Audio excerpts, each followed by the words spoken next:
Welcome to Lovin' the Love Boat, a fond and funny look back on the world's greatest cruise ship-based television show.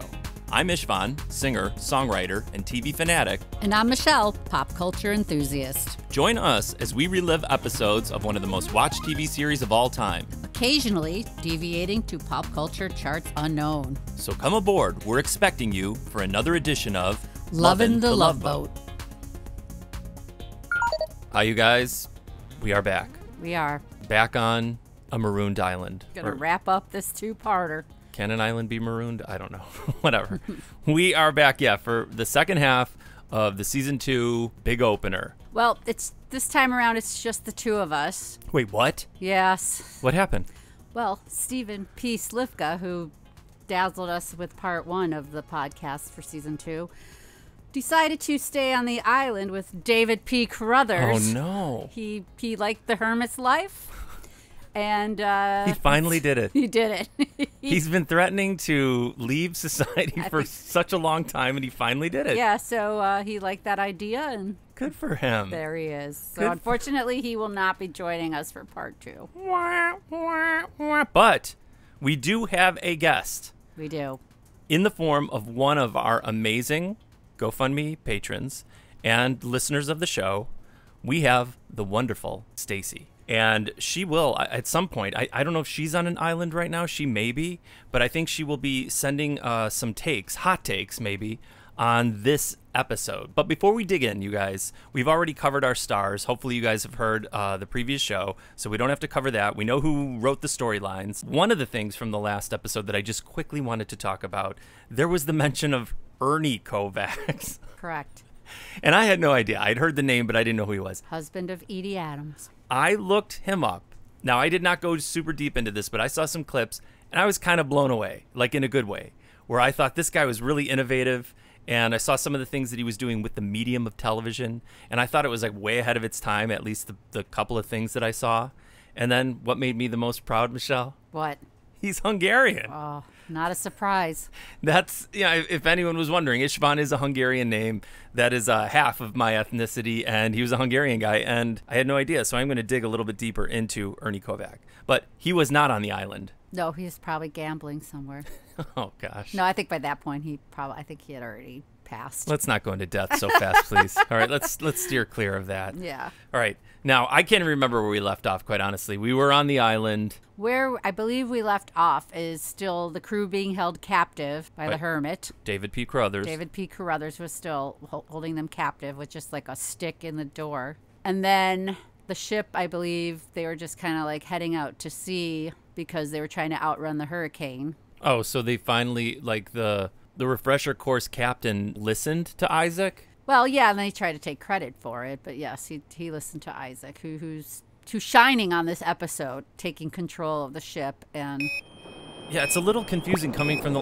Wait, hang on. Are we getting a message? Wait, I think this is our guest. I do believe it is. Hang on. Hi, this is Stacy, big fan of Lovin' the Love Boat podcast. I'm here with some thoughts about the first episode of season 2. I do have a love-hate relationship with this episode in that I love the fact that Isaac gets to be even more awesome than he usually is, but I really, really hate the Marooned Islands plotline, mainly because most of the characters just don't make sense to me. On to the Isaac's holiday. I love that Isaac kind of catches on to the fact that Captain Cunningham is a bit of an idiot. And, okay, not a bit of an idiot. He is just a big idiot. And figures out kind of how to get him to do the things that he needs to be doing. This did leave me, though, with one big burning question. Is this normal hurricane protocol to keep eating in the dining room while everything is sliding about? Seems just a tad odd, and if I were a passenger, I probably would have headed to my room ages ago. As Stacy said, Isaac does shine in this episode, taking control basically of every aspect of the Pacific Princess. Later, when they hit some turbulent waters trying to outrun the hurricane, he really takes control. Mr. Cunningham, we're really getting it now. Get on the stick, do something. Does marinara stain background and cotton polyester? Chuck, get word to the rest of the crew. Batten everything down. Close all the bars. Close the Acapulco Lounge and the casino. Drain the pool. Secure everything that moves. Hey, forget about him. Do as I tell you to do, or let's choose sides for water polo. Listen, everybody, ladies and gentlemen, my name is Isaac Washington, and I'm the chief bartender of this ship. I don't know if any of you've noticed, but we seem to run into a bit of bad weather. Well, actually, it's more than a bit, but less than a bunch. Okay? So everybody, come on, nice and easy. Back to your cabins. Let's go, all right? Mr. Cunningham, a little sleep, and we'll be as good as new. Michelle, is marinara sauce really, I think it is difficult to get out of your clothing. Probably. I mean... But not enough to cause you to become catatonic, correct? Right. And as Stacy pointed out, why are they still... Just Why eating? are they still eating casually when everything is spilling and the ship the food is so turning good all over the place? You've commented on the food looking divine, and maybe they're just like, they've never had a meal that good, and they're risking their lives to... I like watching the chefs the waiters trying to balance. it. I was like trying to think, like, how did they film that? Was See, it like again. Was it a set that was like tilting or? Oh, I don't know. I don't think so. But this is the stuff I would have done as a kid. All of us, it would have been me and my cousins pretending we're falling on the ship. All of it would have been something that we would have been pretending to do. But yes, Isaac has completely taken charge. And then again, we must remember that he was on the outs with Mara. Because he had sort of fabricated who he was as a person, but then she was seeing who he was as a man. She does. She does see him really taking control. Yeah. Just the head bartender. Yes. Pretty fantastic. Mm-hmm. See, quite honestly, I'm confused at this point. It is a blur to me because I had thought that Gopher had already been injured. No, because it starts with, now, like, this is what I have. Did you notice, like, before anything even started, they did, like, the classic, like, the lightning and the clouds for the opening scene? Yeah, I think so. It was just, like, lightning to set the tone that things are getting hairy and scary. And, like, Wizard of Oz music going on? It was kind of, like, reminiscent of, like, Wizard of Oz or I was thinking the beginning of the Munsters. And then we're on the island and things are picking up. And I believe then the Stephen P. Slivka shows up. David P. Carruthers. I think they hear a crash and they're like, "Oh, it's the roof." So yeah, let's send somebody out there to see what happens in the middle of a hurricane. I like this part. They sent Gopher out there. He didn't want to go. Shouldn't you just stay sheltered? No. I mean, nothing came crashing into the hut. No, you send a guinea pig Gopher out. And then a giant palm tree falls on you. What's that? Sounds like a hunk of the roof just blew off. I think you're right. Check it out, Mr. Smith. Check it out? Outside in the hurricane? Gopher, not gonna melt. Well, why don't we draw straws or something? Gopher, for heaven's sake. Okay, I'll check it out.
guys, I'm sorry if I'm going to keep beating this drum, but again, this is what I would have pretended to do as a child. Like a big tree would have fallen on me.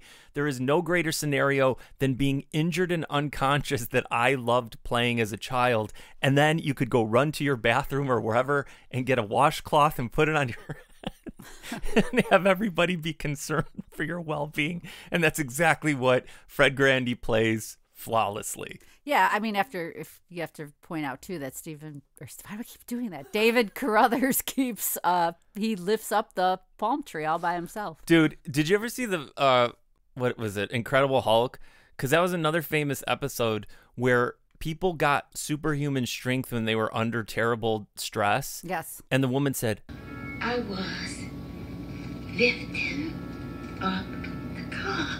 It started to move real slowly, but I kept lifting and lifting. I don't know where I got the strength. I remember that.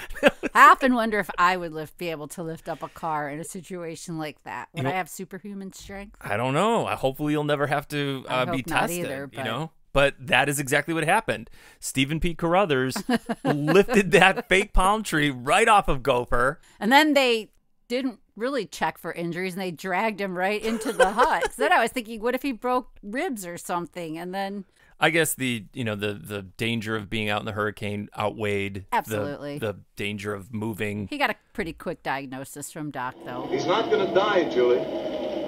He's going to be okay. Yeah, he did. Yet Kiki still kind of being a pain. Miss Watwood, you're so quiet here. Are you all right? Sure, I'm terrific. I was just thinking of sending some postcards to my enemies. Having a wonderful time. Wish you were here. Oh, I'm sure you don't have any enemies. How about just leaving me alone? All right? All right. Why don't you stop feeling sorry for yourself just long enough to think about somebody else? Well, Gopher's unconscious, speaking different languages, right? Isn't he speaking all kinds of languages into different women? Yeah, it's weird. Like his head trauma has caused him to, know French, I think, and Italian, or just sometimes be speaking in a Maurice Chevalier accent. I don't know. It's really another Emmy-winning performance. He was good. Him and Isaac were really top notch in this episode. They got to really stand out. But wait, what were you going to say? Well, there's so many other weird scenarios going on, which makes sense why Stacy would not like it. Like the Edie Adams and her husband, Avery Schriber, ladies and gentlemen. Like, she hates him. She just hates him. Yeah, she can't stand him. She can't look at him. He's not a real man. And then wait, she'd rather die in a hurricane than go back to her boring life. Don't worry, Fluffum. We'll get out of this, okay? Oh, who cares? What do you mean? I mean, who cares? What does it matter if the hurricane kills me overnight? Or I go back to the life I have? A slow, boring death, day by day. You really hate me that much? I don't hate you. Like I said, I just don't care anymore. We've enjoyed a lot of years. We belong together. Maybe once. Mo, I love you. Those are just words, Everett. I want what every woman wants. I want to be held, touched, to be swept off my feet. I want a man, a real man. So he's talking to her, like, don't give up on me. But no, I don't even know how they lead into it. How do they lead into him alleging that he had these affairs? She's just unhappy, you know what I mean? And he was saying something, trying to comfort her, and she's just like, who cares? I'd rather be dead than be bored or whatever, which is just completely devastating to him, because she's saying, like, I know. I'm really mean. And so he scrambles to salvage the relationship by admitting to affairs. Hey, you're looking at a real man. Yeah, a man It drives other women crazy. Well, you don't believe me? Well, maybe you ought to check with Diana. Diana. That was her real name. Her professional name was Red Ginger, the Wham Wham Girl. Boom! I was sitting at ringside, and she tossed the tassel to me, and we both knew it was kismet. One always remembers his first mistress very fondly. Your first? How many others? How many times did I report seeing UFOs? You.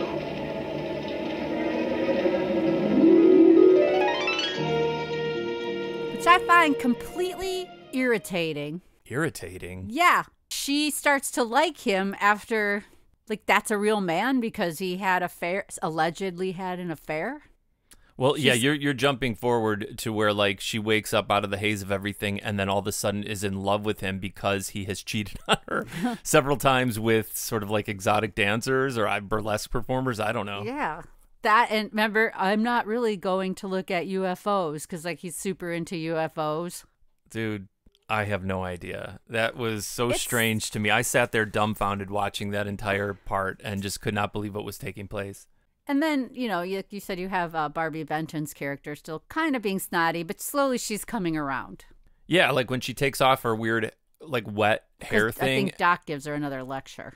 He does. He, like, really lays into her, and then it kind of, like, changes her tune. I thought she did a great job, Barbi Benton. I thought she was awesome. Yeah, I thought so, too. But I thought it was weird when she took that hair thing out, and it was all wet with just, like, rainwater.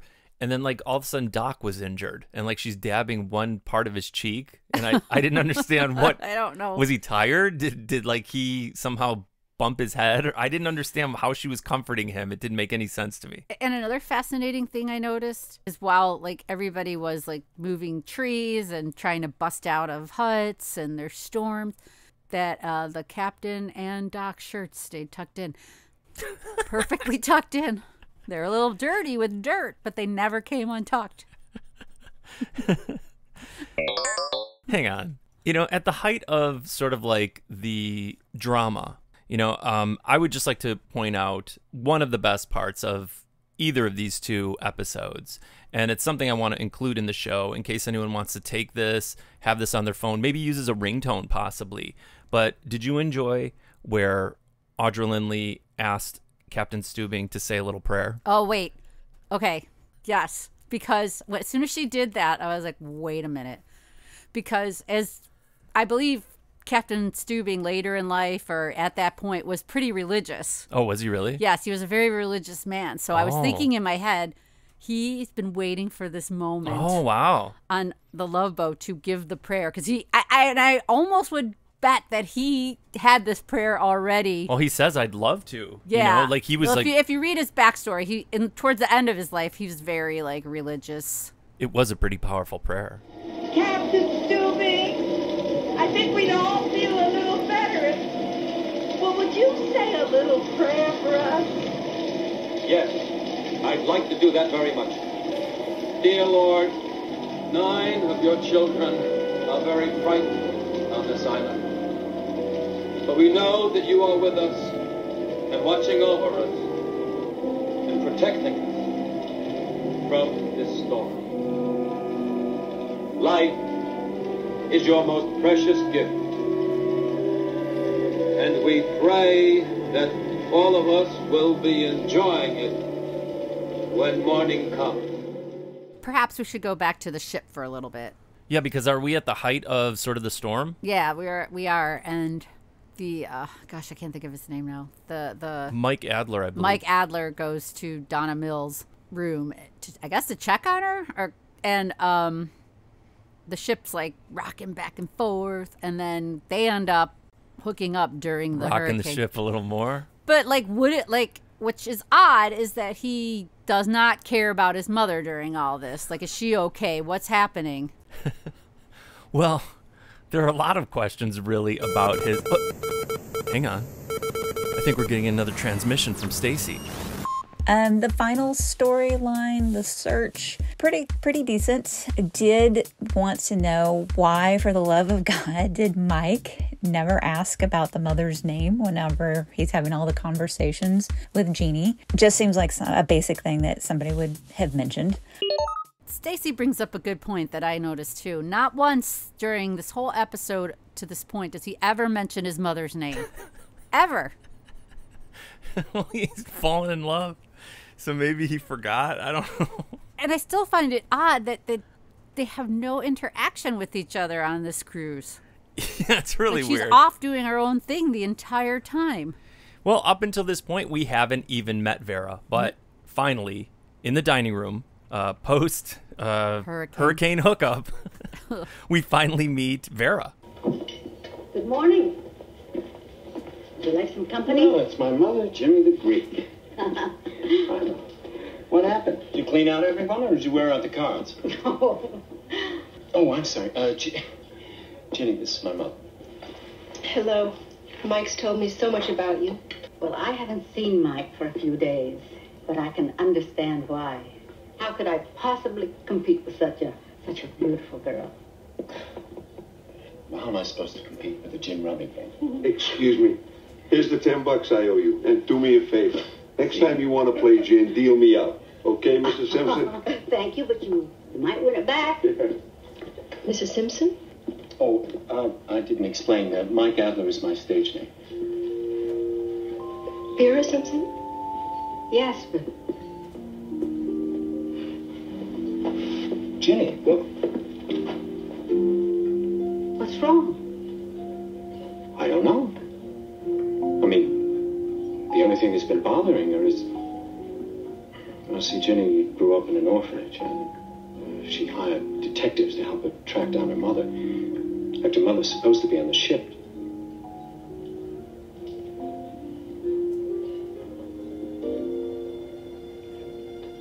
You? Do you know where she was born? Omaha, I think. Oh, dear Lord. I mean, you kind of knew that's where all this was heading. But the fact that she was never around, you had to think that was her mother, his mother. But yeah. I just was like, how is this going to work out? Like, how are they going to make this not creepy at all, or not extra creepy that he's doing it with his sister? Well, they have, I mean, shortly after that, I mean, they have one of the most, dramatic moments on this entire long episode where, as you would imagine, and this is not an uncommon thing of people, had put somebody up for adoption and right. How traumatic that is and what a difficult decision and all of those things. And her mother, after Donna, emotionally leaves the dining area, goes to her room, and they have this long anticipated confrontation. Mm-hmm. You're going to have to help me, Jenny. I know I can never understand everything you must be feeling, everything you must have felt. But if you're scared, you can believe me. I am too.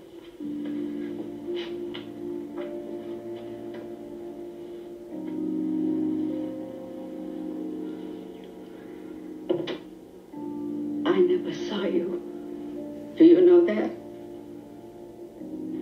It was one of the rules. They took you away from me while I was still asleep. Why did you give me away? 25 years ago, a girl paid very dearly for her mistakes. There was no tolerance for people who defied the rules.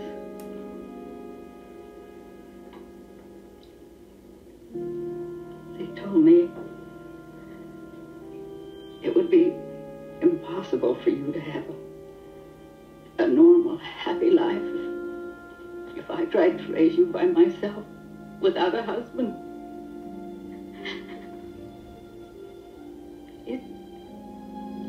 There was just no chance for us together, Jenny. Why didn't you ever try to find me? I couldn't. Only recently the adoption agencies opened the way for this kind of an inquiry. 10 years ago, you couldn't have found me either. When I did get married, it was my second chance. And I felt that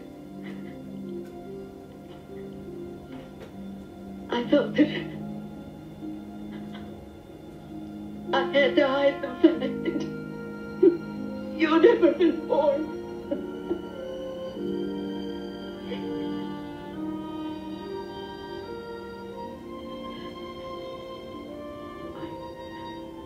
I know it's too late for me to be your mother.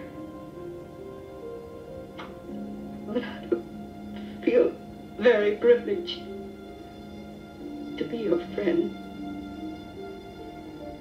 And her son comes in the middle of this heavy conversation that they're having about her being put up for adoption and why she couldn't find her. And then she's mortified when she realizes that she's having relationships with somebody who's possibly her brother. But as we learn, it's her stepbrother. What is it? I'm in love with you. Yes, well, of course you...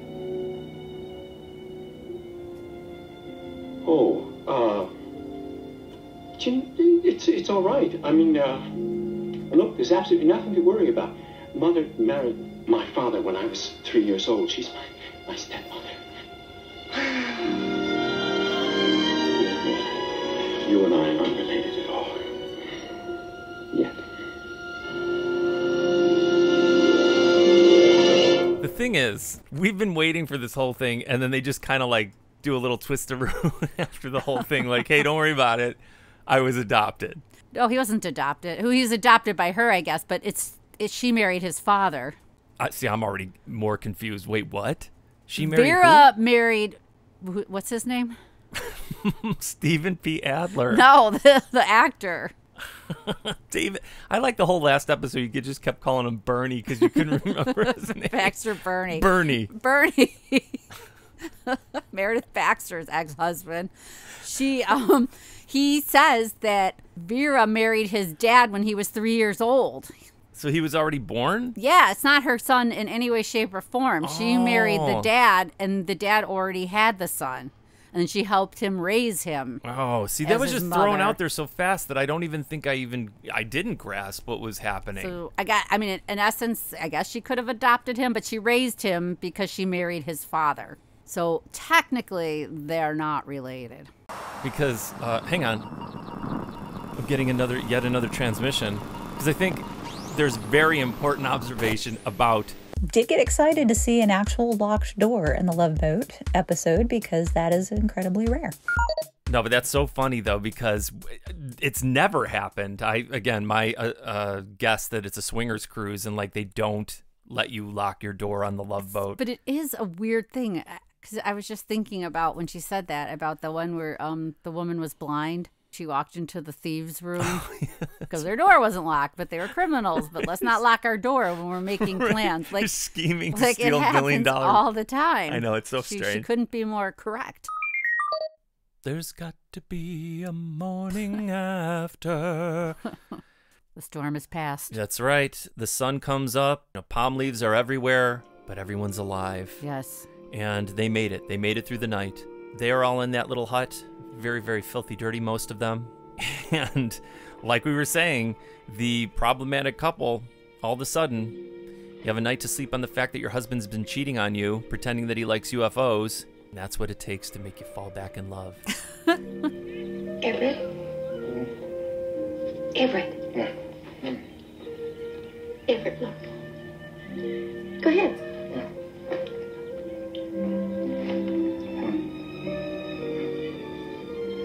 Do you see what I see? There's a real man. And then we find out that during the night, Barbi Benton stayed up with Gopher, dabbing his head with her kerchief. And then she had just mentioned that she had put rocks out on the beach. Yeah, she made a big change, man. She got out there, in the what it like spells out help.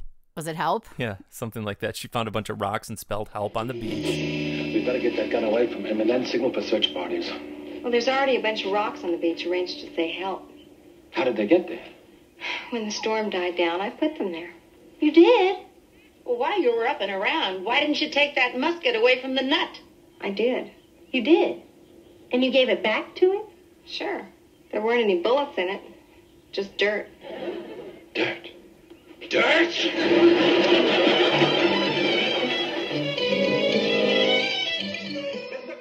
Yeah, so she's made a pretty big change. But she has now revealed to them that he never had bullets in this gun. And Captain goes out to confront him. Mr. Crummers! Mr. Crummers! Wherever you are, you get yourself out here right now! What a surprise! My birthday! I'd forgotten all about it! There isn't going to be a birthday party. Don't you know who you're dealing with here? A maniac with a gun. Sure. A gun that has dirt bullets in it.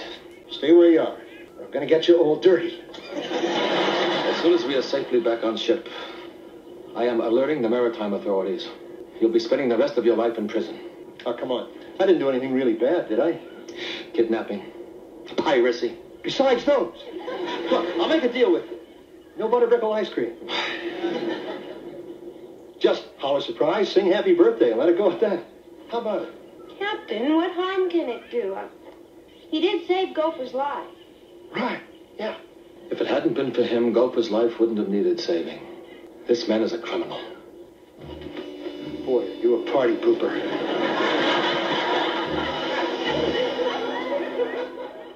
Just wants that darn birthday party. They all decide, okay, let's throw him a birthday party because of Mrs. Roper. Yeah, she really was championing this birthday they're falling party. in love with each other. Well, because we didn't even really touch upon the reason that he's on this island to begin with. No. Guys, he used to work at Disneyland. Mr. Carruthers, can I ask you a question? What's a good-looking guy like me doing in a place like this? Well, the thought had crossed my mind. Oh, well, it's the usual reason, a busted marriage. You know what I did after she left me? I got a job at Disneyland. Oh. I was Humpty Dumpty. Humpty Dumpty. Yeah, every afternoon I dressed up like a big egg. You know what finally got me? The mice. There was this great big one with dumb ears. He had on red pants and two great big buttons. You know what? The son of a gun was the star. Oh. Yeah, can you beat that? No. The star. I said, if that's life, you can have it. I said, to hell with them. And the horse they rode in on. And I came right to this island. Well, I can't say I blame you a bit. That's the most compelling reason I ever heard for becoming a hermit. Yeah. But, you know, that's the thing. And she's all in. She thinks that's completely makes all the sense in the world. Mm-hmm. Did you notice, too, his hair changed color? Dude, I have it written down. I have it here. It's like his wet wig and hermit wig change at the very end. You got like highlights. Grayer. Overnight. Yeah, I totally noticed that. I noticed. It was almost like a Farrah Fawcett type wig that they had found and put on him because obviously the other one got ruined during the rain. Since we're doing that type of stuff, did you also notice that they sent the most out of shape older guy to save them? Like the big giant lagoon monster man is in the boat and he's rowing them and it looks like he's about to have a heart attack. Did you see that? Yeah. And like they have a little boat that goes to another little boat. I'm like, where do you put that other little boat? I didn't quite understand. Did you tow it behind? Because there was not enough space on the boat I don't for know. the boat. And where's their boat that he let go? I don't know. It was totally crazy. That part was nuts. There were a lot of inconsistencies towards the end, that's for sure. But yeah, Mrs. Roper is totally like down with this guy having his birthday. She's in complete support of that. And they start working really hard to get him gifts and stuff. Make him a mud cake. I mean, as a kid, I would have loved to have made a mud cake, but yeah, right. And I like the change of tune of everybody. They're all happy except for Captain, and they're all like, dude, Doc gave him a watch, like an expensive watch. I mean, he just lays a watch on the guy. And somehow Gopher was carrying mustache and nose glasses somewhere in his pocket during all that. Groucho glasses. Yeah, somehow he had that in his pocket the whole time to give away as a gift. But no sooner than the party has happened do they wrap it up And then Carruthers says, get out. Well, it's been a swell birthday, but the party's over. And the quicker you get off my island, the happier I'll be. I quite agree. I suggest we all head towards the beach. We'll try to light that fire. And if you have anything to wave, bring it in case we spot a plane. This way. As I pointed out earlier, Audra Lindley and John Astin are falling in love with each other throughout this whole time. And he gives this, tells her this little poem. From like John Donne or something. Yeah, which just sells it for her. But dude, I'm listening to this poem, very nice. I was not prepared for what came next exactly. Oh, because then they're getting ready to leave because the overweight rescue captain comes and they're all getting on the ship to go to the other ship. So he asks, John Astin asks Audra Lindley to stay on the island with him and live with him. And she said, like, no already, I believe. Yeah, she said it a couple of times. Yeah. And then she gives him one more no, I believe, and then a little something extra. And stay with me. We'll live happily ever after. Mr. Carruthers, there can't be any happily ever after for me. Don't you believe in fairy tales? Kiss me on the nose. Come on. And I'll turn into a prince. Or a frog. We'll have a wonderful life together. Dave, I'm dying. So, wow. Yeah, were you prepared for that? No. Neither was I. So, yeah, so that I wasn't thinking was happening, and I guess it makes sense judging like how she was acting the whole cruise, but it's just like there's so many inconsistencies there. Well, can I offer something? We don't know what happens, right? Right. I mean, we do in a way. We haven't said yet. I mean, we can't, right? Because what happens with her, ultimately? She decides to stay on the island when everybody's leaving. Captain can't believe it. No, nobody can really believe it. All right, Mrs. Worth. It's time to get you off this godforsaken island. You go on, Captain. I'm gonna stay here with Dave. Why? That they don't know that she's dying, right? No, I don't think any of them know. Maybe the captain is very intuitive, and he probably is sensing what. Because, sorry to interrupt, but like she seems fine now. We don't know exactly what she's dying of. And I know she wants to spend her last days on this beautiful remote island. Right. In love. But what happens when she gets sicker? I'm going to tell you something. This is what I was going to say.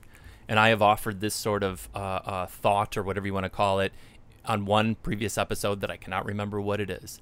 I say that Audra Lindley, Mrs. Worth, survives. I say that through the power of love, and because she said this island it's like something for your soul, I think also with probably some medicinal herbs or plants that David P. Carruthers is aware of on this island. And fresh air. Yes, that it heals her and she lives for another 20, 30 years. That's you cannot dispute that. I say that she lived. Or missed opportunity here. Crossover episode into Fantasy Island where it's a magical island and then she gets cured. That's it though. She's cured. That's it. Well, yeah, but they could have totally crossed that over into Fantasy Island. Or a UFO lands on the island, takes her up for a bit. They heal her with some sort of probes, not the probes that we're all aware of, and then she comes right back down and Avery Schriber gets to witness it.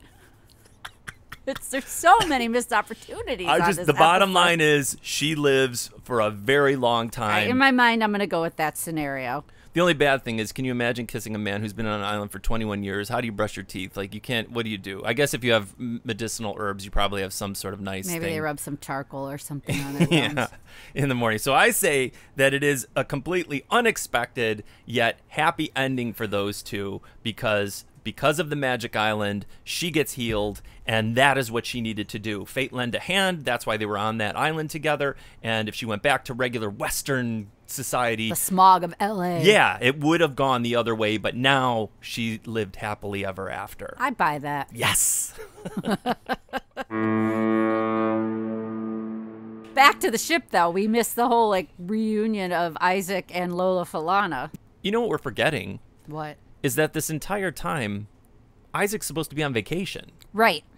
And his vacation has turned into the most responsibility he has maybe ever had on any of these cruises. It's true. And he has shown and proven himself to be the guy that I think all, you, me, and Stacy think he's awesome. Yes, he is. We love him. He's just kind of sad, though, in his room. He can't even, enjoy this moment because he still realizes that he had misled this person that he really did like. Right. And then she makes an effort. Was the door locked to his room? That's what I'm wondering. Perhaps his door was locked and she just didn't bust in. Either way, she makes her way to Isaac's room to apologize. It's open.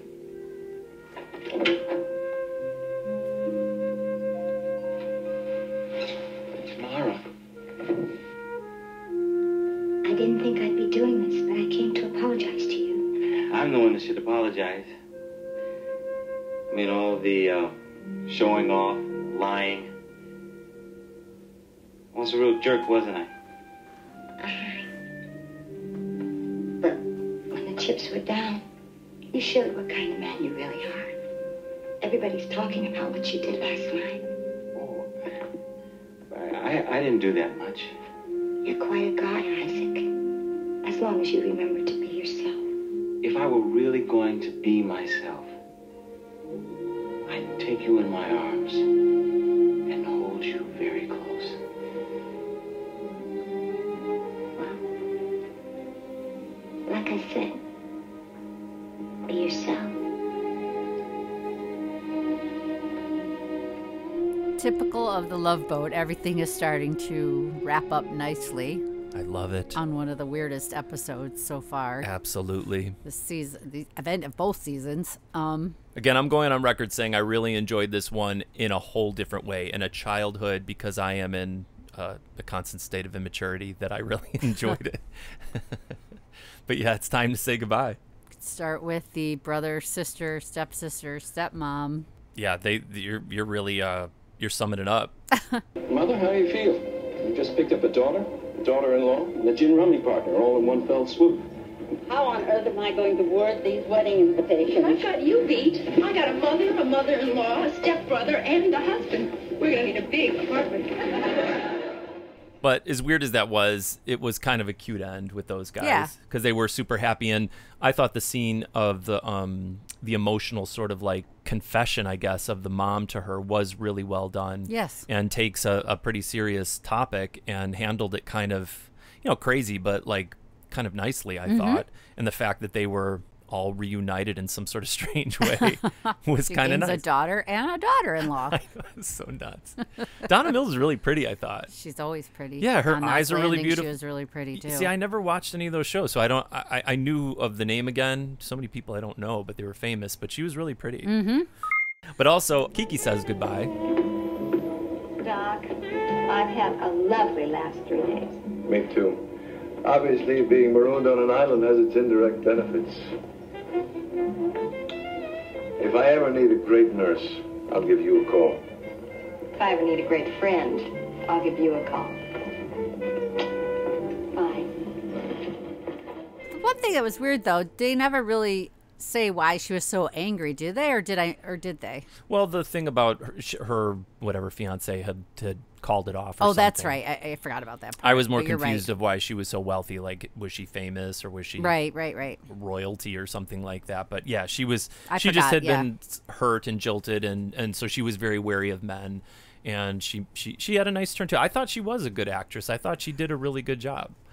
Being just a person who you might associate with just being pretty. I thought she did a pretty good job too. I thought so too. And another weird reveal at the end, which was kind of fun, was when the incompetent deputy captain leaves. Ugh. Well, he basically, his whole life is now changed because he is not suited to captain any kind of a vessel. And he tells the captain that he is going to become... I thought I'd find a desert island and become a hermit. That's what my brother did, you know. Well, good luck, Mr. Cunningham. Yep.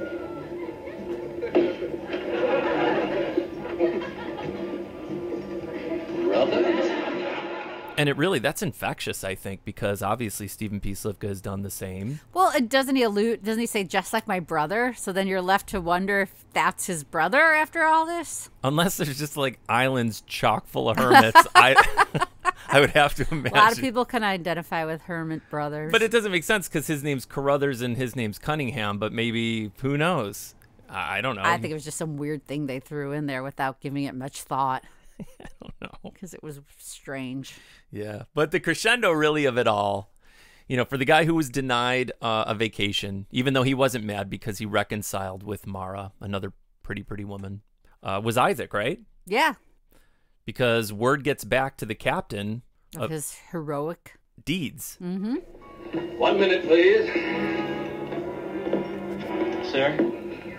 I am sorry that your vacation turned out this way. Oh, that's all right, sir. I heard from many sources that you were the glue that held the ship together during the crisis. I owe you a debt of gratitude. Well, sir, when you sail with the best skipper there is, a little rubs off. Thank you. I would also like to thank you in another way. Sir? A promotion. I think that's wonderful. In addition to your overseeing all the bars on the ship, I want you to get involved in other areas, too. There will be some stripes in your next pay envelope, Mr. Washington. Thank you, sir. Oh, thank you. Give me 5. Bye-bye. See you, Mr. Washington. Mr. Washington, sir. So long, Mr. Washington. Isaac. Vacation's over. Back to work.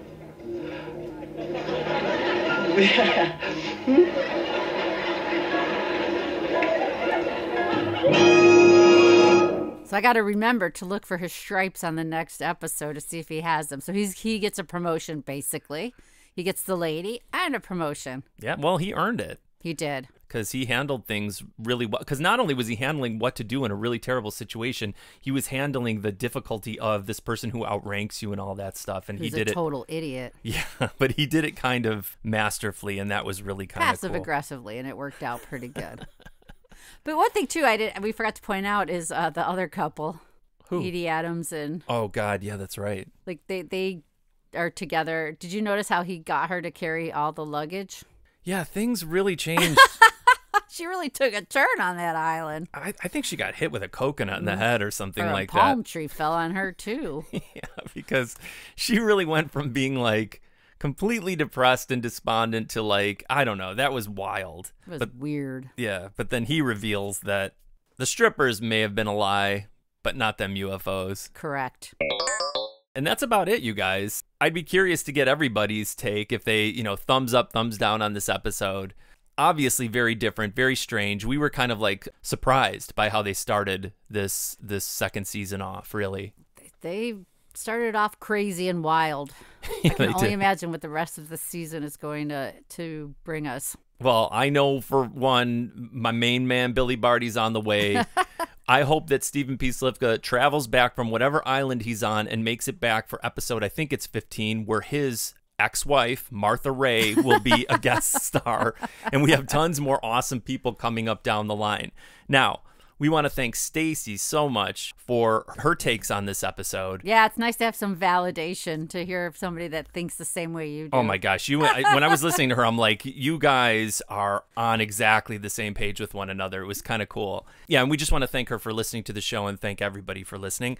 And to that point, if you guys listen via Spotify, and what they allow you to do is sometimes add polls and questions, and I sometimes really enjoy that. So if you are listening via Spotify, look for the little Easter egg questions that I'm leaving in the description sometimes. And I just kind of wanted to point out one that we got. Most of the ones, my last question was, if you were stranded on an island, what would you do to seduce a hermit? But I did pose a serious question, just asking if people were going to follow us into season 2. And we got a response from someone named Joe that really was really genuine, really nice, and really exactly along the lines of why Michelle and I started this podcast. And I just kind of wanted to read the response really quickly. So again, the question was, will you follow us into season 2? And the answer was absolutely. I love the nostalgia, love the show. I Was 11 in 1977. Love Boat at 9 p.m. and Fantasy Island at 10. If I Didn't Fall Asleep. SNL at 11:30. Keep up the good work. And that really mirrors our experience, doesn't it? I mean, it's exactly what we said, that we looked forward to this. You got to stay up a little bit later, and you got to see a show that was like kind of for you in some ways. Like I was saying, this episode for me, to where you could have fun with it, and it kind of scared you a little bit sometimes, more Fantasy Island than the Love Boat. And it was just a really unique experience. So to see somebody else saying the same thing is really, really nice. It's totally like in your age, because that's about the age that we were when we started watching The Love Boat, too. Yeah. And it's just that shared experience really is so unique and so fun. And again, it's a huge part of why we wanted to do this show, just to kind of relive that and then see it through our eyes now. So it's just nice to know that you guys are listening. Be on the lookout for those little Easter egg questions if you are a Spotify listener. And I just wanted to mention, too, for all of this love, the outpouring of love for Mr. Ted Lange, for Isaac, if you haven't, just in case, we have said it a bunch of times, check out our Instagram, look through the reels, and you will see my incredible birthday message from the man himself. And he also gave recipes for a drink called the Isaac, which we have had on the show several times. That is absolutely worth a watch. So make sure that you're following via Instagram as well, and check out the message from Isaac. Yeah, it's really cool, and he's so nice. He's the best. He's exactly what you would hope, and it's just, it's kind of incredible. So again, thanks you guys for being here for the first double episode of season 2. We hope to see you all here for episode number, now I'm confused again. Is it 2? Is it 3? I don't know. The different streaming services have it listed different ways, so. Yeah, just for the next show, get a Planner's Punch, make an Isaac. That's right. We got to start making more of the drinks that they're making on these episodes. Yeah, maybe we should do Planner's Punch, or is that one really hard? No, they're all easy. Okay, maybe, guys, Planner's Punch next time. Let's do Planner's Punch. So if anyone's making drinks at home, Planner's Punch for the next episode. But until then, I am Ishvan. I'm Michelle. Captain Stubing, please come to the bridge. And we are Lovin' the Love Boat.